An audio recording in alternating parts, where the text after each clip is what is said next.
Welcome to the human side of the game, presented by Officially Human and Crown Refs. What is your name and where you're from? Jessica Smith, New Haven, Connecticut. And Miss Smith, how long have you been officiating, and which levels are you currently working? I've been officiating for 10 years, and I currently work Women's College Division 1, 2, and 3. I am my father's daughter. My dad was a coach and an official, so I went into coaching, and now I'm into officiating. So You got the pedigree. exactly. And what would you say the most challenging part of officiating is for you?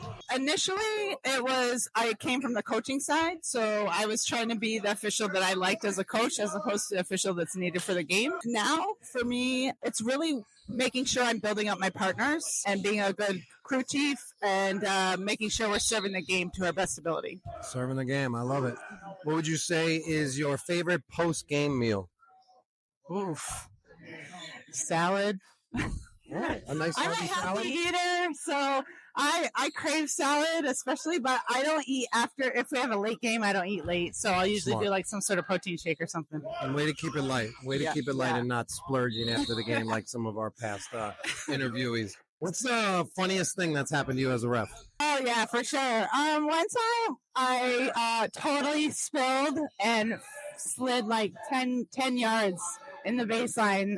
So I nicked my foot while I was running in transition, head over my shoulder, and like with belly flop, slid about 10 yards. It's pretty awesome. If you had the ball, would you have called a travel on yourself? Absolutely not. Legal, right? Legal. You have any hobbies or special interests off the court? I love to travel. That's kind of my big thing. Travel as much as I possibly can. You know, I dabble on a couple other things, little music and stuff like Speaking that. of music, what's your favorite pregame song or artist to listen to? Okay, it's kind of corny, but it's become kind of my mantra is Taylor Swift's and You Need to Calm Down. So we'll pump it sometimes if we know it's going to be a difficult game. Do you find yourself with the need to have to calm down more? Are you a little too hyper sometimes? Oh no, that's for the folks that I'm. Oh. Folks that I'm arbitrating. You need to calm down. Which superhero you think would make the best official? I mean, I was just kind of mentioning Zorro the other day. I hadn't thought about him in a while, but I'm kind of digging Zorro because Zorro's kind of like stealth, quiet, comes in when you need him. So I'm gonna go with Zorro. We need Zorro back. Make Zorro the U1 on the crew with Superman and Batman. There you go. If ESPN made a bloopers reel, now I know you just gave us a blooper, but maybe think back to another one. If they made a bloopers referee reel, what is one clip that we would see of yours? Oh, I have a phenomenal one. It was this year actually. I reported a foul to the game clock. So yeah, I'm not really sure what I was doing, and the whole crew started laughing, like tears in our eyes. I literally turned. Did that create any correctable errors, or they were able to mark down the correct player? Yeah, we got it right. None of us want to see a correctable error. No, we got it right. It was just, I think I was crying for like 2 minutes of laughter. So It's great. What advice would you give to a person who might be on the fence about officiating? What would you tell them? I would say it is a wonderful community, and I think anybody who gets into this game finds it to be a passion, and you just can't stop. What do you do for a living? Are you a full-time ref? I am not. I'm an educational consultant for a curriculum company, so I travel a lot for that job as well. It gives me some flexibility when I'm not on the road, so works out well. Nice pairing.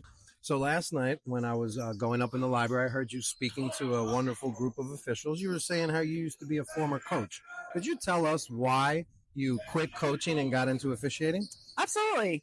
So I love coaching. I don't regret being a college coach for 17 years. That's not the issue. The issue was I did some self-reflection, found myself to be a little too competitive in certain situations. I didn't think I was arbitrating the team very well. You know, I wasn't doing what's best. I was kind of in my own head a little bit. So I decided to step away and get into officiating, and I'm so glad that I did because it's amazing. But that's not the exact answer I heard last night. I think you were mentioning the refs and like how you were kind of treating them. We're going to use this as an educational moment.